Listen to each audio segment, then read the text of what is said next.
Hi, scholars. I wanted to go over this problem since so many of you got tricked by it. So remember from the video, when you pull out your protractor, if you have that digital protractor, what's tricky about this angle is I have to rotate my protractor in order to measure it. So I go up to this X, I go to the rotating button, I click rotate. So now I can start rotating my angle around, because remember, I need to line up this vertex at this vertex in order to measure this angle properly. So I bring this to the vertex. Okay, now here's where it gets, a lot of us got tricked, I think, is making sure we read the correct number here. So I could line up my green line here. I could line up my blue line here. But which measure do I read? Do I read 31 degrees, what the green one says? Do I read 43 degrees, what the blue one says? Or do I read one of these middle numbers? Okay, so what you have to ask yourself is that really important question. All right, 31 degrees. Well, that's like that little beige diamond. That's a tiny angle. This looks way bigger than that tiny angle, so it must not be this angle. And you know what? When I think about it, here's where 0 is.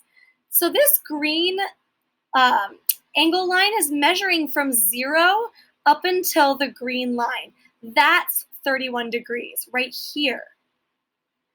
But this angle measure in between here, well, is it the blue line because it goes up to the blue line?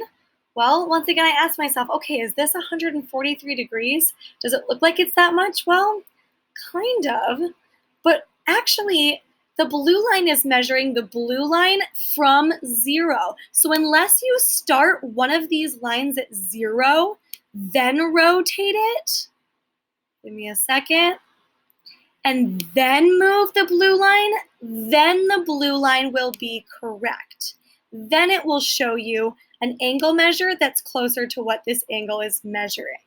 But a lot of you got tricked because you had 0 and your lines off. So if one of your green or blue lines is not on 0, then you have to be careful what number you're looking at.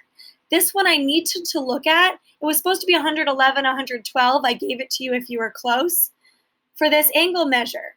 The reason it's not 249, well, that's because both of these added up together should be 360, because this plus this big reflex angle on the outside, that whole thing equals 360. I know it can't be 249 because that's way bigger than a straight angle, and this angle looks smaller than a straight angle.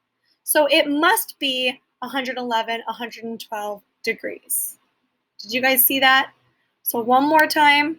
If I move my green line or one of the lines to 0, and then I rotate it, and then I match up my blue line, notice how now the blue line and this number match. That's because one of these is at 0. The blue line reads from 0 until the blue line, and these two middle numbers read the outside reflex angle and the smaller green inside angle. Hope that clears things up.